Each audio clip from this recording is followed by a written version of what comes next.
लोग देखते हैं एट्रीजन test. एट्रीजन test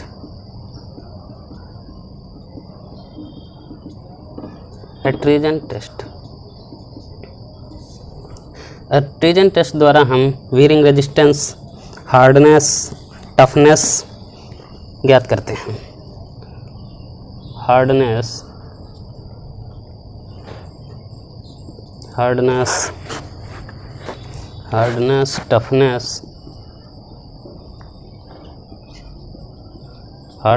toughness, veering resistance ज्ञात करते हैं। जो हमारा एट्रीजन टेस्ट है उसे हम डॉवेल टेस्टिंग मशीन द्वारा ज्ञात करते हैं। Dowel testing machine, by dowel testing machine, CHINE। इस डॉवेल टेस्टिंग मशीन में 2 सिलेंडर होते हैं, 2 सिलेंड्रिकल पात्र होते हैं जो कि एक मोटर द्वारा कनेक्ट होते हैं, जैसा कि आप लोग फिगर में देख सकते हैं। फिगर में आप लोगों ने देखा कि एक मशीन है, यहाँ पर एक मोटर लगी हुई है, मोटर से एक कनेक्टेड है और इस पर 2 सिलेंडर हैं, 2 सिलेंडर लगे हुए हैं 30 डिग्री एंगल पर। 30 डिग्री एंगल पर 2 सिलेंडर लगे हुए हैं जिनका डाया 20 सेंटीमीटर तथा हाइट 34 सेंटीमीटर है। 34 सेंटीमीटर हाइट, 20-30 से 34 सेंटीमीटर ये पूरी हाइट हो गई, 20 सेंटीमीटर इसका डाया हो गया। इसके लिए हम जो सैंपल का वेट होगा, sample weight 5 kg, 5 kilogram sample लेंगे। उसको हम पहले ओवन ड्राई कर लेंगे। ओवन ड्राई करने के बाद हम लोग इस सैंपल को इन सिलेंडर में भर देंगे। इन सिलेंडर में भरने के बाद इसे हम 30 से 33 RPM की दर से 30 से 33 RPM की दर से लगभग 1000 रेवोल्यूशन चक्कर, 1000 चक्कर चलाएंगे। 1000 चक्कर चलाने के बाद हम इस 1000 चक्कर चलाएंगे। उसके बाद जो हमारा स्टोन्स होंगे उनको निकाल कर 1.5 mmCU से छान लेंगे, 1.5 से पास कराएंगे, छानेंगे। 1.5 mmCU से छानने के बाद देखेंगे कि कितने % पार्टिकल्स हमारे 1.5 mm से छन जा रहे हैं। उनका ये छाने हुए पार्टिकल जो पास होगा मटेरियल, उसका हम परसेंटेज निकाल लेंगे, कितने % पास हुए। उस परसेंटेज के आधार पर हम लोग डिसाइड करेंगे कि हमारा स्टोन किस प्रकार का है। नंबर फर्स्ट, यदि देखेंगे जैसे 2% अथवा कम है तो हमारा गुड स्ट्रेंथ स्टोन की स्ट्रेंथ अच्छी होगी। अगर 3% है तो मीडियम स्ट्रेंथ होगी। अगर 5% से ज़्यादा, more than 5%,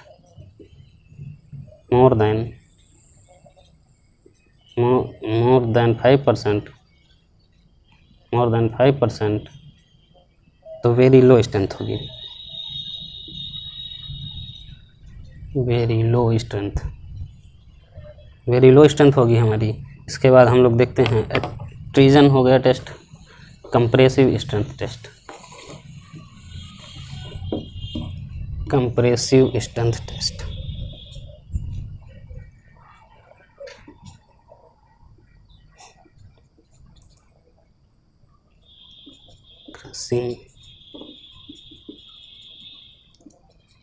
crushing strength test. Crushing strength test से हम स्टोन की कंप्रेसिव स्ट्रेंथ ज्ञात करते हैं। कंप्रेसिव स्ट्रेंथ ज्ञात करने के लिए हमें कंप्रेसिव स्ट्रेंथ टेस्टिंग मशीन की आवश्यकता होती है, यानी by compressive strength testing machine, by compressive strength testing machine, by compressive strength testing machine के द्वारा करते हैं। इसमें हम जो क्यूब का साइज लेते हैं, एक साइज ऑफ सैंपल जो लेंगे वो हमारा क्यूब साइज का सैंपल लेंगे हम 50x50x50 mm। Compressive strength testing machine, जैसा कि देखिए आप लोग फिगर देख लीजिए, ये कंप्रेसिव स्ट्रेंथ टेस्टिंग मशीन है। इसमें आप लोगों ने देखा होगा कि ऊपर एक हमारा ये है, इसके बीच में ये है, यहाँ पर हम लोग सैंपल रखते हैं, सैंपल स्टोन रखेंगे। इधर ये हमारा डायल गेज लगा होगा, डायल गेज है। यहाँ पर हम 140 रेट ऑफ लोडिंग 140 किलोग्राम पर सेंटीमीटर स्क्वायर पर मिनट की दर से हम लोग लोड लगाते हैं। लोड बढ़ाएंगे और देखेंगे, लोड बढ़ाते जाएंगे, उसके बाद देखेंगे किस स्ट्रेंथ पर हमारा ये स्टोन है क्रश कर जाता है, उस रीडिंग को नोट कर लेंगे।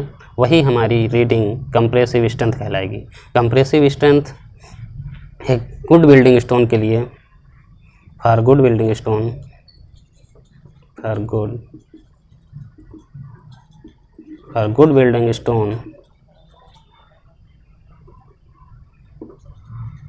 Compressive strength not less than 100 megapascal, 100 megapascal अथवा 100 न्यूटन पर mm स्क्वायर, अथवा इसे ही अगर किलोग्राम पर सेंटीमीटर स्क्वायर में देखेंगे तो 1000 किलोग्राम पर सेंटीमीटर स्क्वायर से कम नहीं होनी चाहिए किसी भी बिल्डिंग स्टोन की। फॉर गुड बिल्डिंग स्टोन ये कंप्रेसिव स्ट्रेंथ इससे कम नहीं होनी चाहिए। इसके बाद हम लोग देखते हैं साउंडनेस टेस्ट। साउंडनेस टेस्ट क्या होता है? साउंडनेस टेस्ट द्वारा हम किसी भी स्टोन की ड्यूरेबिलिटी, टिकाऊपन ज्ञात करते हैं। कितना दिन हमारा चलेगा स्टोन, वो हम ज्ञात करते हैं। Soundness test, soundness test for durability,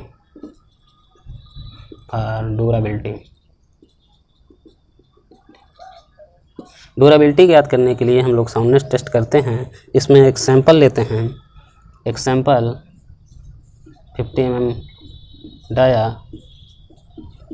50 mm और हाइट 50 mm हाइट और 50 mm डाया का एक सैंपल लेंगे। इसको ओवन ड्राई कर लेंगे, ओवन में सुखा लेंगे। ओवन ड्राई करने का मतलब होता है 105 से 110 centimetre 105 plus minus 5 degree centigrade पर इसको ड्राई कर लेंगे। उसके बाद ठंडा हो जाएगा, इसको कूल कर लेंगे, इसकी कूलिंग कर लेंगे। कूलिंग हो गई, उसके बाद इसको वेट कर लेंगे। इसका वेट करने के बाद इसको वेट कर लिए, उसके बाद इसको वेट किए, मान लीजिए वेट W1 आ गया। हम वेट करने के बाद इस सैंपल को सोडियम सल्फेट अथवा magnesium sulphate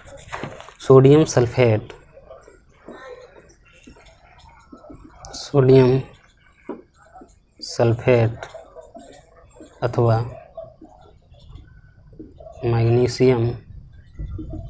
magnesium sulphate solution, sodium sulphate अथवा मैग्नीशियम सल्फेट सॉल्यूशन में 16 से 20 आवर के लिए रख देंगे। 16 से 20 सैंपल को हमने सबसे पहले हमने सैंपल लिया, सैंपल को क्या किया, ओवन ड्राई किया। ओवन ड्राई करने के बाद उसको ठंडा कर लिया, ठंडा करने के बाद उसका वेट कर लिया। वेट जब हो गया तो सैंपल को हमने सोडियम सल्फेट अथवा मैग्नीशियम सल्फेट सॉल्यूशन में 16 से 20 घंटे के लिए रखा और उसके बाद उसको निकाल कर उसकी सरफेस को ड्राई कर लिया। सरफेस की ड्राई करने के बाद फिर से इसको ओवन ड्राई कर लिया, निकाला हम सोडियम सल्फेट सॉल्यूशन से निकाल कर पुनः ओवन ड्राई किया, सुखा लिया, पुनः ओवन ड्राई कर लेंगे। पुनः ओवन ड्राई करने के बाद देखेंगे कि वेट हमारा फिर से वेट करेंगे। वेट हमारा कुछ आएगा, अलग वेट आएगा, W2 होगा, जो कि कुछ कम होगा W1 से, जिससे हम वेट कितना कम हुआ, वेट लॉस इन वेट कितना कम हुआ, वेट W1 माइनस W2 कितना हमारा वेट कम हुआ, उस आधार पर हम अपने स्टोन की ड्यूरेबिलिटी का पता लगा देंगे। अगर जितना अधिक हमारा स्टोन का वेट कम होगा उतना ही कम ड्यूरेबल स्टोन हमारा होगा अब हम लोग देखते हैं hardness test. Hardness test, hardness test, hardness test जैसे इससे हम कितने स्टोन की कठोरता का पता लगाते हैं कि स्टोन हमारा कितना कठोर है। और ये कठोरता को हम कैसे पता करते हैं, ये सिंपल तरीके से स्क्रैच कर हम लोग पता लगाते हैं कि ये हमारा कितना हार्ड स्टोन है। जो ये हमारी हार्डनेस है ये मोह स्केल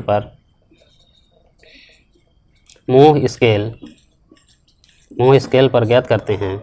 मोह स्केल पर हार्डनेस सबसे कम हमारी टाक की होती है, टाक की हार्डनेस 1 होती है।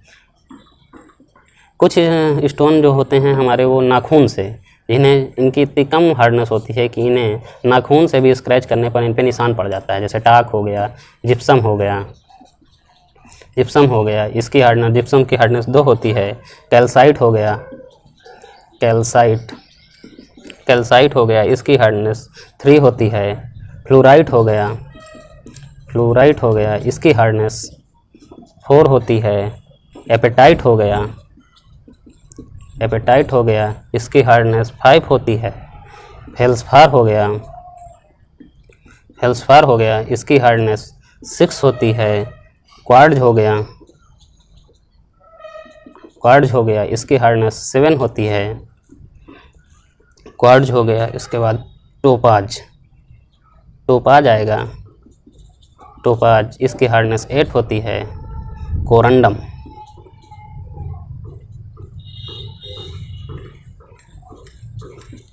कोरंडम, इसकी हार्डनेस 9 होती है। डायमंड, इसकी हार्डनेस मोह स्केल पर 10 होती है। ये हमारी सारे स्टोन हैं, talc, gypsum, calcite, fluorite, apatite, feldspar, quartz, topaz, corundum, diamond. ये हार्डनेस के बढ़ते हुआ क्रम है। सबसे कम हार्डनेस टाक की होती है, जिसे हम नाखून से भी स्क्रैच कर सकते हैं। उसके बाद जिप्सम आता है। इसी प्रकार ये बढ़ते हुए क्रम में आ जाते हैं। डायमंड सबसे कठोर होता है।